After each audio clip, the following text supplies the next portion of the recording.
Kidney failure sir, जो आपने बताया कि किडनी फेलियर के जो सबसे मुख्य कारण है, उसमें सबसे इम्पॉर्टेंट कारण शुगर, वजन का बढ़ जाना, ओबेसिटी और बीपी बढ़ जाना, ये तीन तो है ही हैं। सर्जिकल कॉजेज़ जिनसे हम लोग जैसे कि यूरोलॉजिस्ट को जो देखना पड़ता है और जिनका इलाज करना पड़ता है, वो है किडनी स्टोन। बहुत लोग अल्ट्रासाउंड में किडनी का स्टोन देखते हैं अपना, फिर वो चुपचाप बैठ जाते हैं। फिर पता लगा अगली बार और साइज बड़ा हो गया, फिर भी बैठे रहते हैं, आपके पास नहीं आते। या जब बोला जाता है उनको तो वो बोलते हैं नहीं, ये तो निकल जाएगा, उनकी जो दिमाग में बैठा हुआ है कि खुद ही निकल जाएगा। क्या हर यूरिनरी इन्फेक्शन जो सिम्टोमेटिक नहीं है, सिम्टोमेटिक का मतलब है अगर आपको पेशाब में जलन नहीं है, आपको हाई ग्रेड फीवर नहीं है, आपको फ्रीक्वेंसी नहीं बढ़ी हुई, आपको पेट में कोई दर्द नहीं है, कमर में कोई दर्द नहीं है, क्या हर इन्फेक्शन को ट्रीटमेंट की ज़रूरत है? नहीं, ऐसा नहीं है। Good afternoon. आज हम लोग यहाँ पर यूरोलॉजी पर डिस्कस करने के लिए आए हैं, जिसमें यूरोलॉजी का मतलब है किडनी, यूरेटर, ब्लाडर और मेल्स के लिए प्रोस्टेट का। आज हम लोग इसके क्या क्या इसमें बीमारी होती है और क्या क्या लोगों को इससे परेशानी होती है, इस पर हम लोग डॉक्टर राहुल और डॉक्टर दुष्यंत से डिस्कस करेंगे, जो मेदांता हॉस्पिटल के यूरोलॉजिस्ट हैं। तो डॉक्टर राहुल सर नमस्कार। आपसे पहला क्वेश्चन है सर। हम लोग यूरोलॉजी में किडनी से शुरुआत करेंगे। जी सर। किडनी से रिलेटेड जो बीमारी है, स्टोन हुआ, फिर उसके मेडिसिन नेफ्रोलॉजी से जो प्रॉब्लम है, जी सर। और किडनी फेलियर, जी सर। फिर डायलिसिस, उससे रिलेटेड हम लोग इस पर डिस्कस करेंगे। बिल्कुल। राहुल सर, सबसे पहला जो सबसे कॉमन कारण है किडनी फेलियर का, उसमें लोग यही बोलते हैं किडनी स्टोन है। 90% जो कारण है किडनी स्टोन का है। तो किडनी स्टोन का हम लोग कैसे प्रिवेंशन करें और लोगों को क्या बताएं कि वो चीज़ करें जिससे उनके शरीर में स्टोन नहीं बने और किडनी फेलियर की तरफ नहीं जाए? बिल्कुल सर। किडनी फेलियर सर, जो आपने बताया कि किडनी फेलियर के जो सबसे मुख्य कारण है, उसमें सबसे इम्पॉर्टेंट कारण शुगर, वजन का बढ़ जाना, ओबेसिटी और बीपी बढ़ जाना, ये तीन तो है ही हैं। सर्जिकल कॉजेज़ जिनसे हम लोग जैसे कि यूरोलॉजिस्ट को जो देखना पड़ता है और जिनका इलाज करना पड़ता है, वो है kidney stone. Kidney stone is one of the most important causes of causing a kidney failure in very late stages. जब बहुत देर हो जाती है, जब गुर्दे के अंदर रुकावट हो जाती है, जब गुर्दे के अंदर दिक्कत ज़्यादा हो जाती है या गुर्दा डैमेज हो जाता है गुर्दे के पथरी की वजह से, तो हाँ, उसमें किडनी फेलियर हो सकता है। गुर्दे के स्टोन के बनने के जो मुख्य कारण हैं और उनसे बचने के जो सबसे इम्पॉर्टेंट तरीका है, वो है आप अपने पानी का सेवन, चाहे वो आपका दूध हो, चाहे वो आपका चाय हो, चाहे वो आपका पानी हो, चाहे वो आपके जूसेस हों, उसको अगर आप सेवन आपका ज़्यादा रहेगा तो डेफिनेटली उसमें जो गुर्दे का जो फिल्ट्रेशन प्रोसेस है, उसमें उसकी मदद होगी। दूसरा, नमक का सेवन, मतलब कि salt intake. You have to decrease your salt intake to reduce the formation and for the prophylaxis of the stone formation. And the most important thing is to reduce your weight. Obesity, वजन का बढ़ जाना की वजह से अपन लोग जो गुर्दे के अंदर जो दिक्कतें आती हैं, वो सबसे इम्पॉर्टेंट आती है इंसुलिन रेजिस्टेंस की। इंसुलिन रेजिस्टेंस की वजह से शरीर के अंदर एसिडिक पीएच बनता है, जिसकी वजह से पथरी के प्रेसिपिटेट होने के सबसे ज़्यादा चांसेस होते हैं। तो सबसे सरल भाषा में बोला जाए तो पानी का सेवन ज़्यादा करिए, नमक कम खाइए और अपना वजन कंट्रोल करिए। सर, किडनी का स्टोन जो आप लोग हमेशा इससे डील करते हैं, उसके साइज क्या होते हैं जो यूरेटर से होते हुए, ब्लाडर से होते हुए बाहर निकल जाए? बहुत लोग अल्ट्रासाउंड में किडनी का स्टोन देखते हैं अपना, फिर वो चुपचाप बैठ जाते हैं। फिर पता लगा अगली बार और साइज बड़ा हो गया, फिर भी बैठे रहते हैं, आपके पास नहीं आते। या जब बोला जाता है उनको तो वो बोलते हैं नहीं, ये तो निकल जाएगा, उनकी जो दिमाग में बैठा हुआ है कि खुद ही निकल जाएगा। तो कब पेशेंट को आपके पास आना चाहिए किडनी स्टोन अगर उसको पता है, या सिम्टम नहीं है उसके बाद भी क्या आपसे कंसल्ट करे हो? देखिए, हम अपने जितने भी मरीज होते हैं, जितने भी पेशेंट्स होते हैं, we usually tell them to get screening ultrasounds. भाई आप नियमित रूप से अपनी जांच कराइए। जैसे ही अपना उम्र जो है आपकी 40 या 45 के अराउंड होती है, तो आप अपनी नियमित रूप से मतलब कि 6 महीने में या फिर 1 साल में एक बार आप अल्ट्रासाउंड आप कराइए। उससे हम लोगों को ये मालूम चलता रहेगा कि भाई क्या हमारे गुर्दे के अंदर कोई पथरी है या नहीं। ये हुई पहली बात। दूसरी बात, सबसे इम्पॉर्टेंट लक्षण जो कि पथरी का होता है वो होता है पीठ में दर्द, या फिर उसके अलावा पेशाब में जलन, पेशाब में खून, ठंड लग के बुखार आना। ये सारे बहुत ही नॉर्मल लक्षण होते हैं जिससे हम लोगों को मालूम चलता है कि हो सकता है इस मरीज को पथरी की शिकायत हो। सबसे पहली जो जांच हम अपने मरीज को बताते हैं कि वो सबसे पहले एक अल्ट्रासाउंड कराए। अगर ज़रूरत पड़ती है तो हाँ, सीटी स्कैन। आपका दूसरा सवाल कि क्या ये पथरियाँ नीचे ट्रैवल करके ब्लैडर में आ सकती हैं? बिल्कुल आ सकती हैं सर। इन 2 जांचों से, जो कि है एक अल्ट्रासाउंड और एक सीटी स्कैन, इनसे हम लोगों को 3 चीज़ों का सबसे इम्पॉर्टेंट हमको जानकारी चाहिए होती है। Site, size and the number of stones. मतलब कि ये पथरी कहाँ पर है, कितनी बड़ी है और दोनों गुर्दों के अंदर हमारे पास कितनी पथरियाँ हैं। इनसे हम लोगों को अनुमान लगता है कि क्या इस मरीज की पथरी को खुद ब खुद निकलने का चांस है। अगर है तो फिर उसके अंदर हम लोग उसको कुछ दवाइयाँ दे के उसको निकालने में उसकी मदद कर सकते हैं। अगर उसमें निकलने का चांस नहीं है तो हाँ, उसमें फिर अपन लोगों को ऑपरेशन या फिर इंटरवेंशन या फिर लेज़र द्वारा उसको निकालने की ज़रूरत पड़ सकती है। आज की पद्धति, आज की साइंस इतनी ज़्यादा एडवांस हो चुकी है कि लेज़र द्वारा या फिर दूरबीन द्वारा बिना चीरा, बिना कट किए अपन पथरी को तोड़कर निकाला जा सकता है और मरीज को जल्द से जल्द घर भेजा जा सकता है। इस ऑपरेशन में पेशेंट को कितने देर हॉस्पिटल में रहना पड़ता है, या उसके बाद के साइड इफ़ेक्ट कुछ ज़्यादा होते हैं? किसी को बार बार स्टोन बनता है, तो उसके लिए आप क्या सुझाव देंगे? सर, मरीज को अत्यधिक से अत्यधिक 1 दिन या मैक्सिमम सर 2 दिन के लिए सर हमारे पास रहना पड़ता है।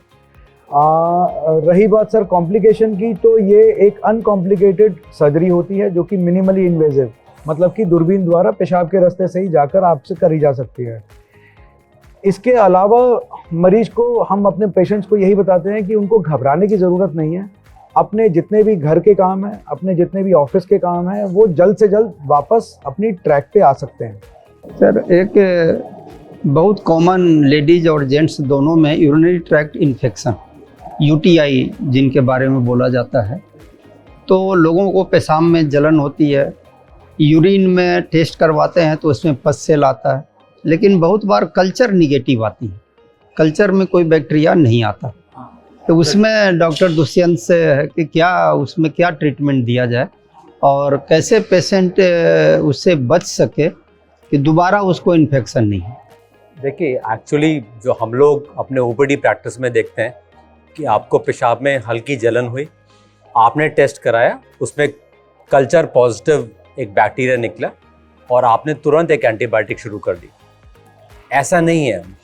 क्या हर यूरिनरी इन्फेक्शन जो सिम्टोमेटिक नहीं है, सिम्टोमेटिक का मतलब है अगर आपको पेशाब में जलन नहीं है, आपको हाई ग्रेड फीवर नहीं है, आपको फ्रीक्वेंसी नहीं बढ़ी हुई, आपको पेट में कोई दर्द नहीं है, कमर में कोई दर्द नहीं है, क्या हर इन्फेक्शन को ट्रीटमेंट की ज़रूरत है? नहीं, ऐसा नहीं है।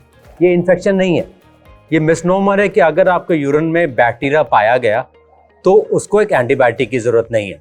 अगर आप एसिम्टोमेटिक हैं, आप इम्यूनो कॉम्प्रोमाइज नहीं है, इन द सेंस आपको कोई ट्रांसप्लांट नहीं हुआ है, आप में कोई ऐसी दवाई नहीं चल रही जिसकी वजह से आपकी बॉडी इम्यूनिटी कम है, तो हर ये इसको हम लोग बोलते हैं एसिम्टोमेटिक बैक्टीरिया।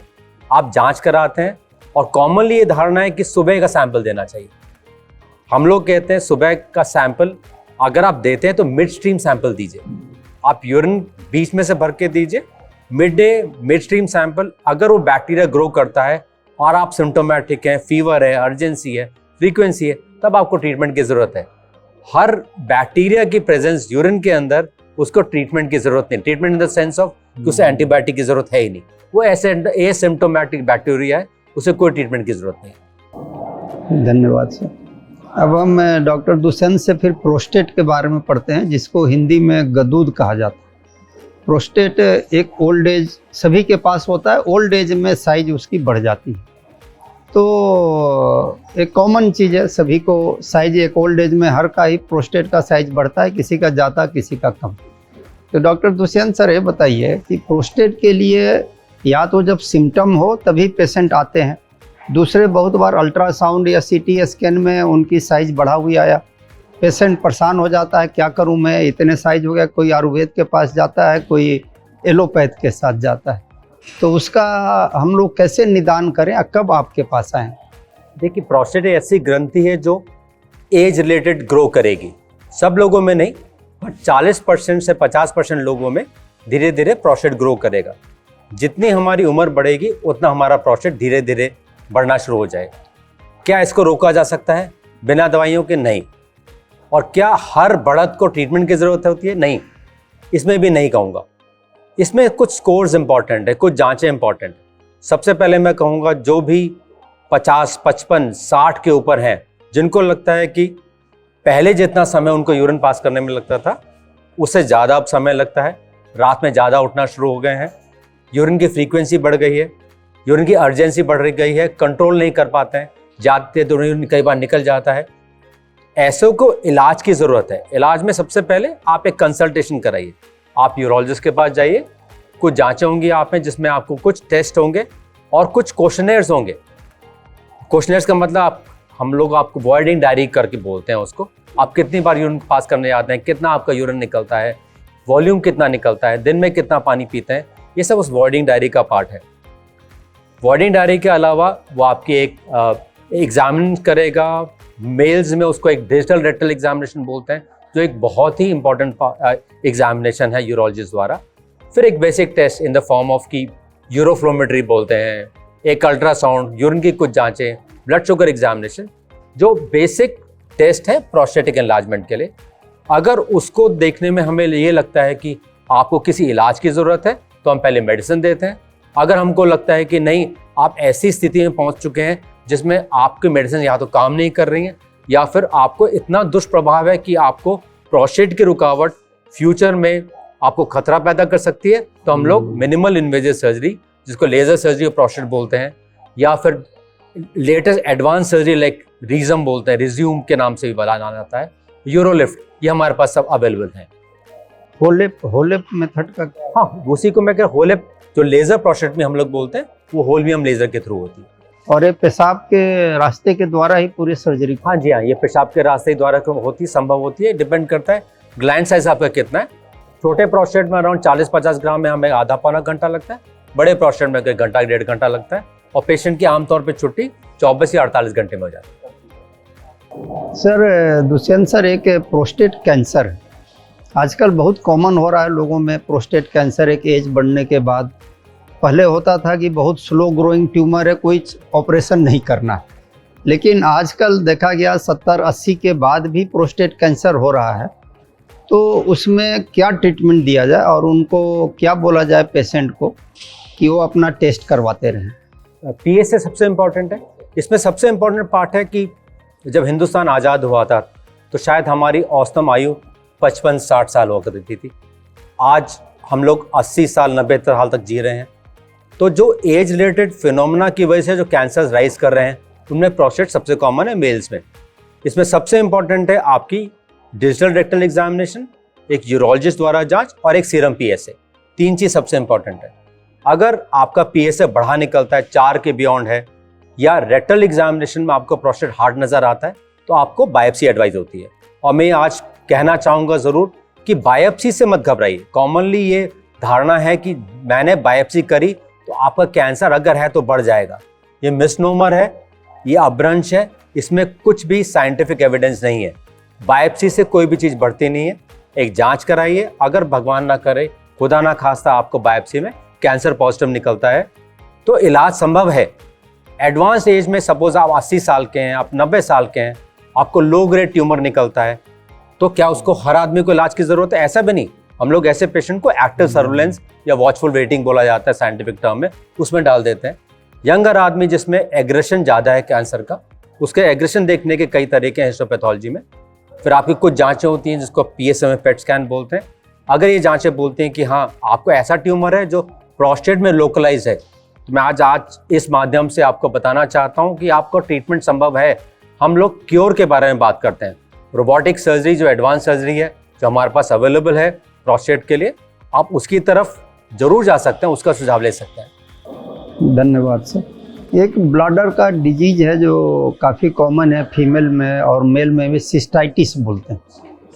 तो सिस्टाइटिस के ट्रीटमेंट के लिए क्या हम लोग एडवाइस करते हैं पेशेंट का, अगर उसका ब्लैडर थिक हो गया किस कारण से या रिकरेंट इन्फेक्शन के कारण से हो जाता है, तो उसमें आप क्या सुझाव देते हैं लोगों को, क्या करें?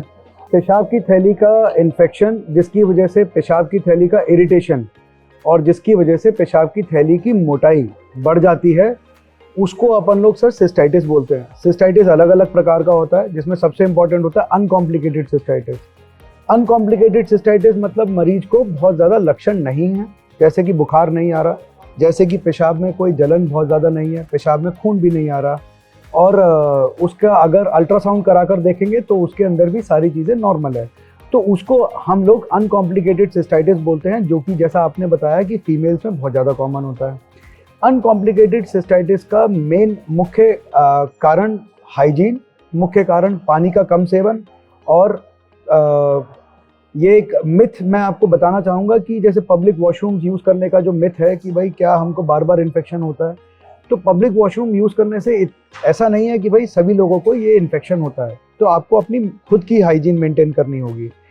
तो अनकॉम्प्लिकेटेड सिस्टाइटिस का जो इलाज है वो मात्र 2 या 3 दिन की नॉर्मल एंटीबायोटिक के द्वारा ठीक किया जा सकता है। अगर आपको किसी भी प्रकार की कोई सी भी यूरिनरी प्रॉब्लम आती है, जैसे कि बार बार पेशाब जाना या पेशाब में खून आना, किसी भी प्रकार से वेट लॉस, किसी भी प्रकार की ऐसी दिक्कत जो कि आपको समझ में नहीं आ रही है, खासकर अगर आपकी एज 50 ईयर्स के ऊपर है, चाहे वो मेल हो चाहे वो फीमेल हो, please consult your urologist, the nearest urologist that you are having, and have a word with him. He will be advising you some very simple tests, and then the treatment can go forwards. Thank you.